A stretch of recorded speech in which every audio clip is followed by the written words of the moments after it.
नमस्कार, Avon Uttarakhand bulletin में आप सभी का स्वागत है। आपके साथ मैं हूं अमीषा यादव। चले नजर डालते हैं इस वक्त की हेडलाइंस पर।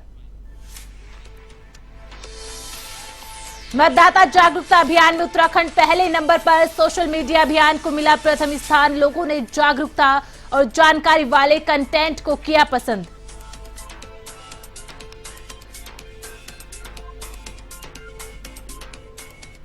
छह महीने में होंगे नगर निकाय चुनाव। सरकार ने उच्च न्यायालय में दिया हलफनामा। राज्य चुनाव आयोग की लगा तैयारियों में।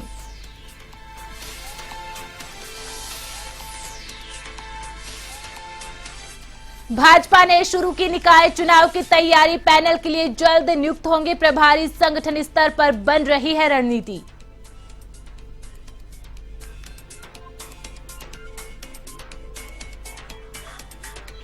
चार धाम यात्रा को लेकर सुगम यातायात की कवायद। मित्र पुलिस कर रही वन वे प्लान की तैयारी। देहरादून के एसपी देहात को बनाया नोडल अधिकारी।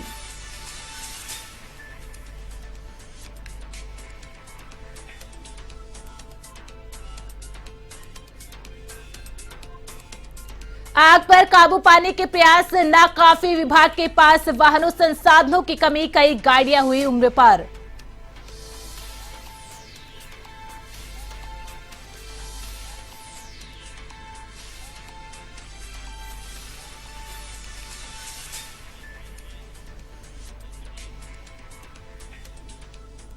और अब खबरें विस्तार से।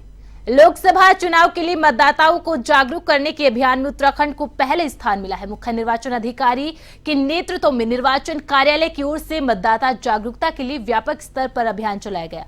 भारत निर्वाचन आयोग की रैंकिंग में सोशल मीडिया अभियान को उत्तराखंड को प्रथम स्थान प्राप्त हुआ है। मतदाता जागरूकता और जानकारी से भरे कंटेंट को लोगों ने खूब पसंद किया। सीमांत ग्रामीण क्षेत्रों की पारंपरिक वेशभूषा में वोट देने की अपील, महिला समूह का मतदान गीत, स्टेट आइकॉन के साथ बॉलीवुड कलाकारों की अपील सोशल मीडिया पर खूब वायरल हुई।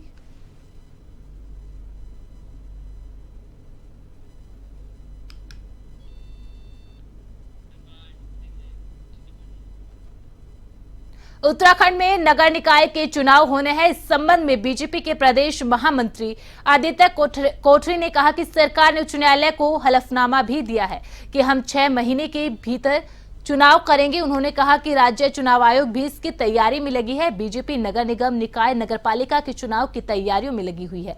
साथ ही कहा कि अभी मतदाता सूची में बहुत बड़ी संख्या में नाम नहीं जुड़ पाए। राज्य चुनाव आयुक्त से मुलाकात करके जुड़वाने की प्रक्रिया शुरू करने के लिए कहा गया है।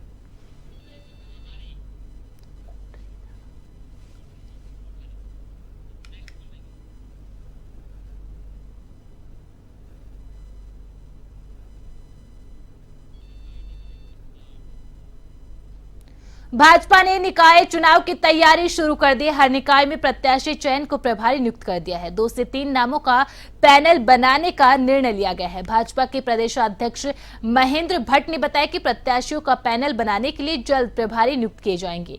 वे जिला अध्यक्ष, नगर अध्यक्ष और संगठन के पदाधिकारियों से चर्चा के बाद 2 से 3 नाम प्रदेश नेतृत्व को भेजेंगे। पैनल पर प्रदेश संसदीय समिति विचार करेगी और उसके आधार पर उम्मीदवार चयन की प्रक्रिया को आगे बढ़ाया जाएगा। भट्ट ने कहा कि भाजपा निकाय चुनाव के लिए पूरी तरह से तैयार है। संगठन स्तर पर चुनाव प्रक्रिया को लेकर रणनीतियों को अंतिम रूप दिया जा रहा है।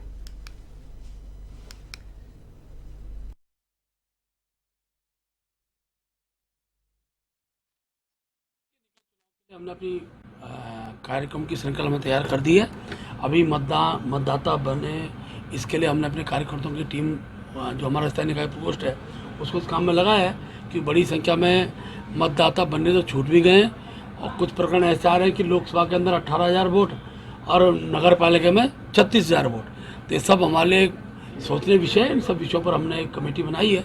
कल उस कमेटी की घोषणा हम लोग करेंगे। क्या प्रत्याशियों का पैनल भी आप लोग तैयार जल्द करवाने वाले? हाँ, निश्चित रूप से हमारे उसके लिए हमने प्रत्येक नगर निगम के लिए भी हम लोग अपने प्रभारी नियुक्त करेंगे। हमारे जो नगर पालिका उसके प्रभारी नियुक्त करेंगे। एक बार जाएंगे, सब चर्चा वार्ता करने के बाद फिर 2-3 नाम का पैनल वहाँ से आएगा। उसका पार्टी की जो पद्धति है, स्टेट पार्लियामेंट्री बोर्ड है, सब चीज़ें हैं, उसको जिला अध्यक्षों के माध्यम से नाम आएंगे। उस क्षेत्र के हमारे जो नगरीय मंडल है उनसे हम चर्चा करेंगे।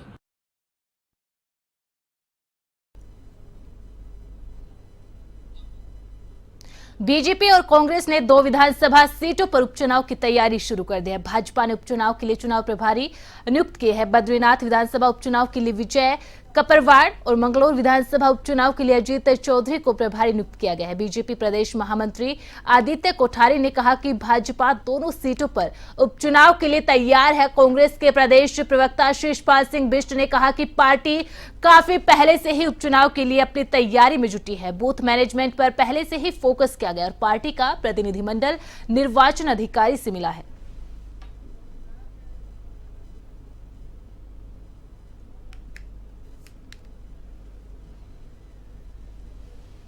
उत्तराखंड में विधानसभा की अभी 2 सीट रिक्त हैं, मंगलौर और बद्रीनाथ। वहां भी यथाशीघ्र उपचुनाव होने की संभावना है और भारतीय जनता पार्टी अपनी पूरी तैयारी में है।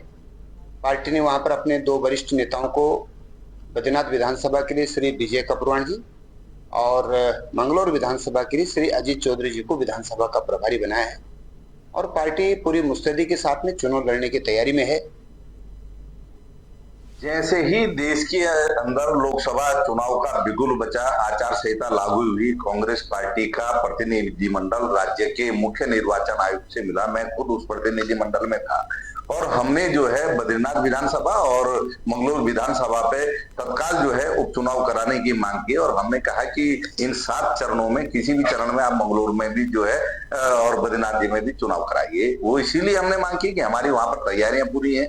हमारे पहले से ही जो है लोकसभा चुनाव से पहले ही विधानसभाओं के प्रभारी बने हुए हैं। हम पहले से ही जो है बूथ मैनेजमेंट को मजबूत कर चुके हैं।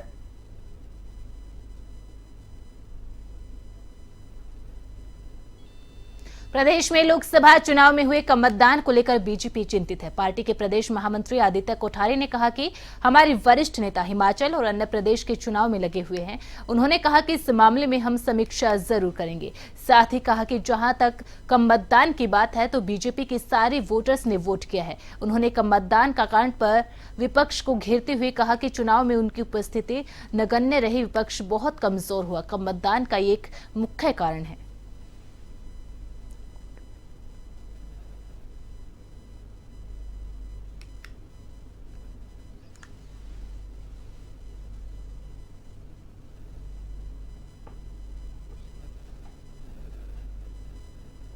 अभी भारतीय जनता पार्टी के जो उत्तराखंड के वरिष्ठ पदाधिकारी हैं, अधिकांश लोग हिमाचल के और अन्य प्रदेशों के चुनाव में लगे हुए हैं। हमारे प्रदेश महामंत्री संगठन जी भी हिमाचल में, अन्य वरिष्ठ नेता भी हमारे हिमाचल प्रदेश के चुनाव में लगे हैं। मैं समझता हूँ कि इसकी समीक्षा हम लोग जरूर करेंगे।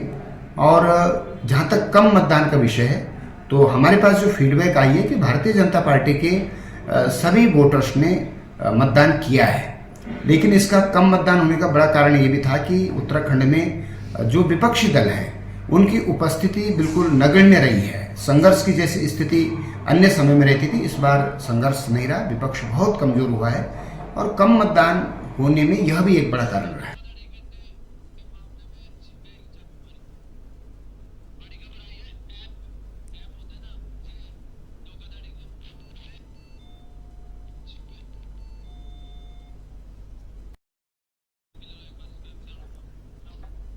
वहीं 4 धाम यात्रा पर सुगम यातायात को लेकर उत्तराखंड की मित्र पुलिस रणनीति बना रही है, जिसे लेकर ऋषिकेश के गरुड़ चट्टी से 4 धाम यात्रा से आ रहे यात्रियों के लिए 1 वे प्लान संचालित करने की तैयारी की जा रही है। इस बात को लेकर आईजी गढ़वाल करण सिंह नगनियाल ने कहा कि हम गरुड़ चट्टी से चंडीघाट तक 1 वे सिस्टम को संचालित करेंगे। उन्होंने कहा कि इस प्रक्रिया के लिए देहरादून के एसपी देहात लाखजीत सिंह को नोडल अधिकारी नियुक्त किया गया है, जो ऋषिकेश में कैंप कर 1 वे प्लान को धरातल पर कब उतारना है इसकी मॉनिटरिंग करेंगे।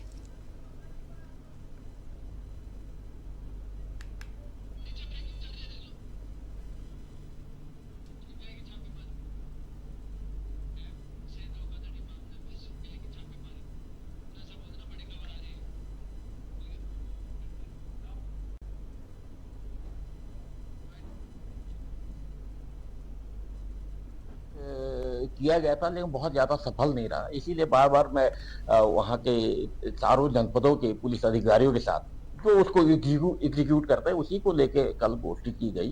तो इसमें जब यातायात का दबाव बहुत ज्यादा बढ़ जाएगा तो इसमें हम जो है गरुड़ चट्टी से जो 4 धाम यात्री आ रहे हैं उसको हम बैराज होते हुए चीला होते हुए हम चंडीगढ़ तक हम वन वे सिस्टम करेंगे। और आने के लिए वन वे सिस्टम में जो यात्री 4 धाम को आ रहे हैं तो बैराज वहाँ चंडीगढ़ से होते हुए और सीधा आपका श्यामपुर फाटक, वहाँ से नटराज, फिर भद्रकाली, तपोवन होते हुए आ उत्तराखंड में लग रही आग पर काबू पाने के लिए प्रयास तो किए जा रहे हैं, लेकिन वे नाकाफी सिद्ध हो रहे हैं। अग्निशमन विभाग के पास वाहनों और संसाधनों की कमी भी इसका एक बड़ा कारण है। उत्तराखंड के 13 जिलों में 47 फायर स्टेशन है। फायर ब्रिगेड में कर्मचारियों की संख्या 50% से भी कम है। अग्निशमन विभाग के ज्यादातर वाहन 15 साल पूरे कर चुके हैं। वहीं विभाग के उपनिदेशक संदीप कुमार राणा ने बताया कि उत्तराखंड में 47 फायर स्टेशन है और 11 जीर्ण शीर्ण स्थिति में है। इसके अलावा 9 यूनिट ऐसी है जो किराए की बिल्डिंग में चल रही है। विभाग की ओर से 20 फायर स्टेशनों के निर्माण की मांग की गई, लेकिन अभी तक फंड नहीं मिल पाया। विभाग के पास 28 होम टेंडर है। वाटर टैंक 70 उपलब्ध है, लेकिन 45 वाहन 15 साल से ज्यादा हो गए हैं। पोर्टेबल पंप केयरिंग व्हीकल 22 है, वे भी 15 साल की अवधि पूरी कर चुके हैं। फोम और पानी वाले फायर टैंकर की 98 गाड़ियां हैं। इनमें से करीब 50 गाड़ियां ऐसी है जो अपनी उम्र पार कर चुकी है।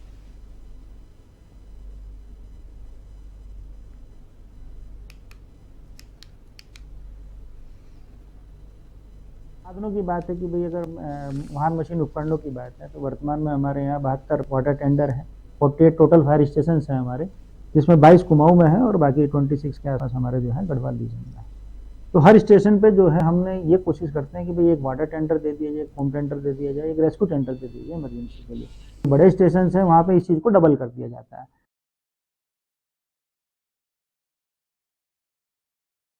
लाल कुआं कोतवाली क्षेत्र के बिंदुखता स्थित पटेल नगर में झोपड़ी में भीषण आग लगी। इस हादसे में 2 गाय की जलकर मौत हो गई है, जबकि एक गाय आग में झुलसकर घायल हो गई। पीड़ित परिवार ने शासन प्रशासन से जल्द उचित मुआवजा दिए जाने की मांग की है। राजस्व विभाग की टीम ने घटनास्थल का निरीक्षण कर अपनी रिपोर्ट तैयार कर ली है, जिसके उच्च अधिकारियों को भेजा जाएगा।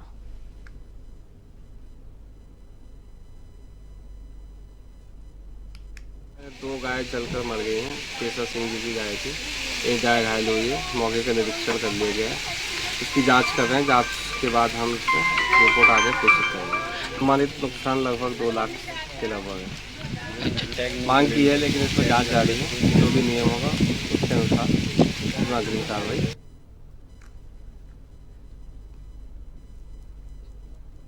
12-1 बजे की बात है, जिस टाइम पर ये बहुत तेज हवा तूफान लगा तो उस समय हम सभी लोगों को सूचना दी। आग इतनी विकराल रूप धारण कर ली थी कि कोई नहीं बचा पाया।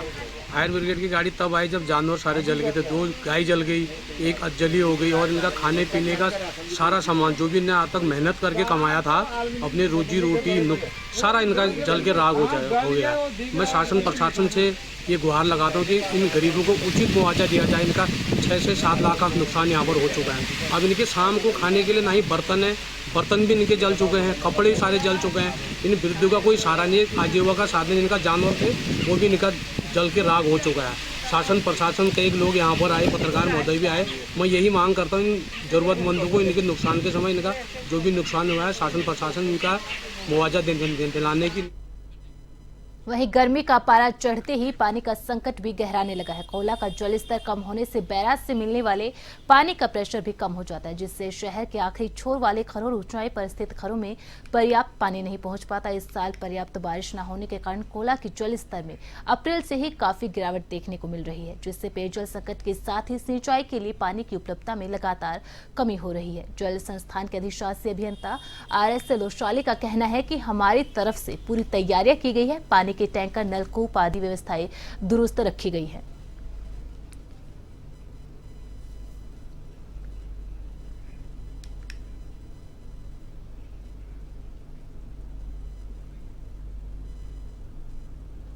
में हमारे समस्त नलकूपों से सुचारू रूप से हम लोग जलापूर्ति कर रहे हैं और हमने एक व्यवस्था के लिए जहां समस्याग्रस्त क्षेत्र आ रहे हैं 10 विभागीय टैंकर और 2 प्राइवेट टैंकर के माध्यम से भी पेयजल का वितरण कराया जा रहा है। और साथ ही जो नलकूप है उनमें अगर मोटर पंप में खराबी आती है तो स्पेयर पंप की व्यवस्था भी कर ली गई है। जो 35 MLD की हमारी क्षमता है प्लांट की, तो वर्तमान में हमें बैराज से उसके अनुरूप पर्याप्त पानी मिल रहा है वहाँ पे भी। और जैसे जो हमारे इस हल्द्वानी महानगर में कुछ मोहल्ले ऐसे हैं जहाँ के टेल एंड के जो क्षेत्र हैं वहाँ जिसमें तुम्हें समस्या आती है पानी की, तो हम लोग उन पे रोस्टिंग की व्यवस्था भी कर रहे हैं। साथ में जहाँ अत्यधिक समस्या आ रही है टैंकर से भी पेयजल उपलब्ध कराए। काशीपुर के सुभाष नगर में शराब की दुकान खोलने के विरोध में यहां के लोगों ने उप जिलाधिकारी अभय प्रताप सिंह को ज्ञापन सौंपा है। ज्ञापन में कहा कि सुभाष नगर में शराब की दुकानें खोली जा रही है, जबकि दुकान का आवंटन यहां से 2 किलोमीटर दूर चैती चौराहे के लिए किया गया है। आरोप है कि अनुज्ञापी विभाग से साठ गांठ कर यहां गलत तरीके से दुकान खोलने की फिराक में है। जहां शराब की दुकान खोली जा रही है वहां दंत चिकित्सालय, प्रधानमंत्री जन औषधि केंद्र है, पास में महिला ITI और श्रमिक विभाग का कार्यालय और मंदिर है। ऐसे में वहां दुकान खोलने पर अराजकता बढ़ेगी।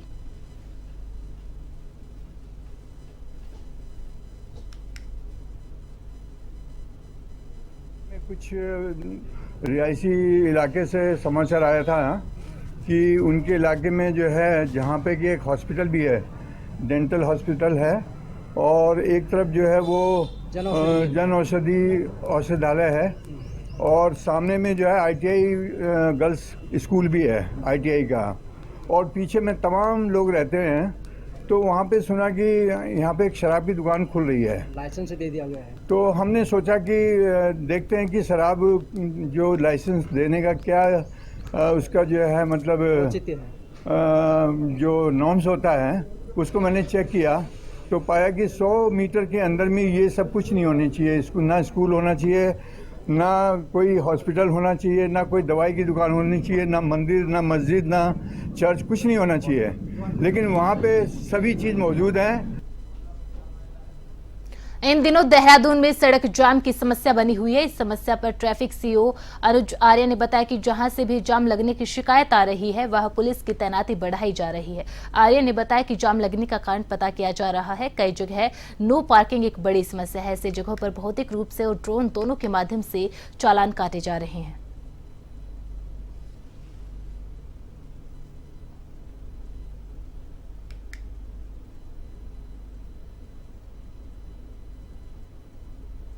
सिटी में जैसे कई जगह जाम की शिकायत आती है, तो उन जिन जगहों पे जाम की लगातार हमें शिकायतें मिल रही हैं वहाँ पे फोर्स को डिप्लॉयमेंट बढ़ाया जा रहा है, और ये रीज़न देखे जा रहे हैं कि किस कारण से जाम लगा। तो कई जगह ये पाया गया है कि नो पार्किंग एक बहुत बड़ा इशू है, तो इस पर लगातार हम लोग किसी गली भी चालान किए जा रहे हैं, और इसमें हमारे ड्रोन से भी चालान किए जा रहे हैं। पौड़ी जनपद के नैनी डांडा ब्लॉक मुख्यालय के अस्पताल में चोटग्रस्त वृद्ध का इलाज न किए जाने को लेकर बवाल मच गया, जिसका वीडियो भी वायरल हुआ है। इस मामले में मुख्य चिकित्सा अधिकारी डॉक्टर प्रवीण कुमार ने भी स्वीकारा कि हमारा पहला दायित्व मरीज की जान की सुरक्षा करना है, उसके बाद पुलिस कार्रवाई की प्रक्रिया की जाती है। ग्रामीणों का आरोप है कि चिकित्सक ने उनका उपचार करने से मना कर दिया। ग्रामीणों की जबरदस्त विरोध के बाद स्टाफ ने चोटग्रस्त वृद्ध का प्राथमिक उपचार किया। प्रवीण कुमार ने कहा कि इस मामले की वे जांच करवाएंगे और दोषियों के खिलाफ कार्रवाई की जाएगी।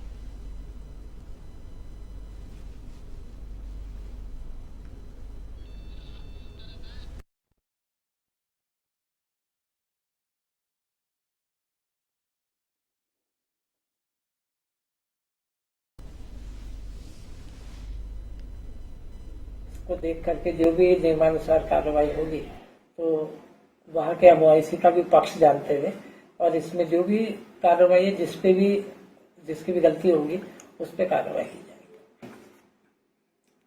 देखिए, नियमित रूप से हमारे स्तर से भी इसका पर्यवेक्षण किया जाता है।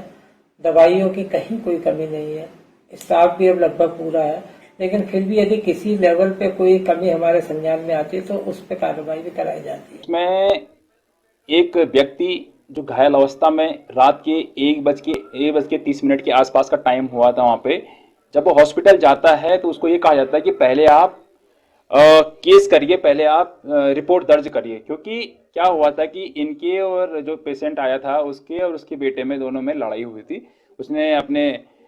उसके बेटे ने उसके सर पे चोट मार दी थी। A1 उत्तराखंड बुलेटिन में फिलहाल इतना ही। आप बने रहे A1 टीवी के साथ। नमस्कार।